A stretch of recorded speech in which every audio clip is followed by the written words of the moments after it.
In today's video, I'm going to tell you how to invest in shares right now. As always, this is not financial advice. Alright, let's do this.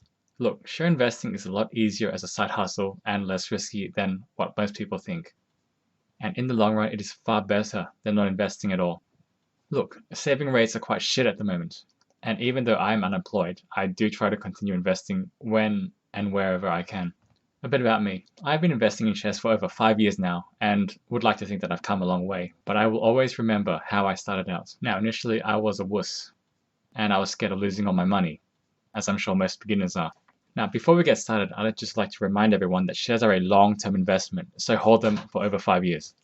First question is, why should I buy shares in the first place? Now, there's a few reasons for that. Number one, shares will trend upwards over time. 2, it's the most passive form of income that you are ever going to get, which is really great for us lazy people.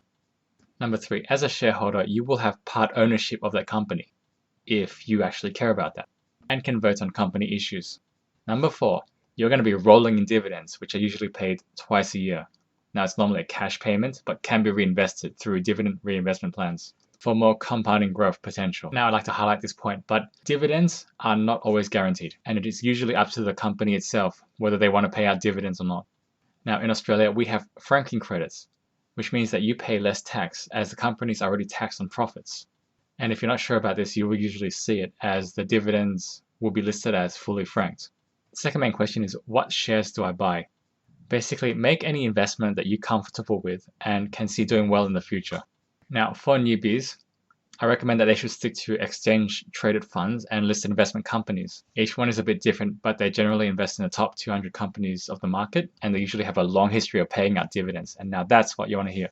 I find they also provide a much cheaper way to invest in international markets and save a lot on brokerage fees. Some examples that we have in Australia is Vanguard for the ETFs and AFI, Argo, and Milton for the listed investment companies. Hint, hint, they are fully franked. Now, my personal portfolio is mostly composed of exchange-traded funds and listed investment companies. I have dividends rolling in every month, and I don't really have to do anything.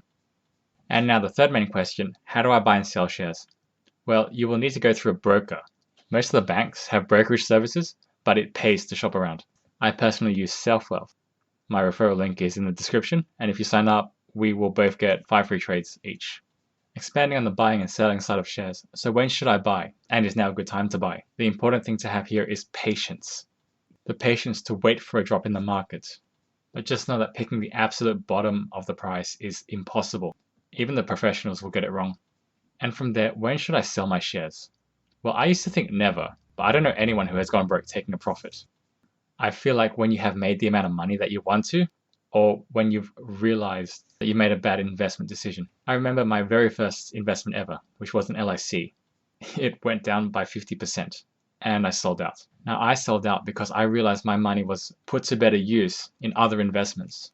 I think the last important question that you have to ask yourself is, how much should I invest? And my answer is that it really depends on your life situation and how much spare cash you have lying around. Me personally, I am trying to aim for 10 to 12,000 a year. Now, this figure may go up and down depending on how old you are, but I believe around the 10k ballpark is a good number to start with. Now, I hate to play the devil's advocate here, but I'm going to ask you, what would you do when there is a massive drop in the markets? The number one most important thing is do not panic sell. Repeat after me. Do not panic sell. A short-term drop really doesn't matter in a few years' time. For example, during the March decline of 2020, where the index dropped roughly 34%, I did not sell a single share.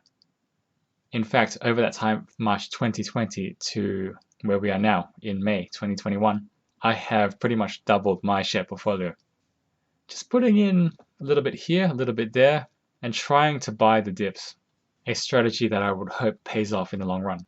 So now I'm going to ask you, what are you sleeping on? Shares are a great long-term investment and an excellent source of passive income. As always, be sure to do your own research and be sure to keep your risk and emotions in check. Now, I'm curious as to what everyone else is investing in. Maybe your strategy will differ from mine. Let me know in the comments. Which brings us to the end of this video. I'm your host and opportunistic piggy. Thanks for watching and have a great day.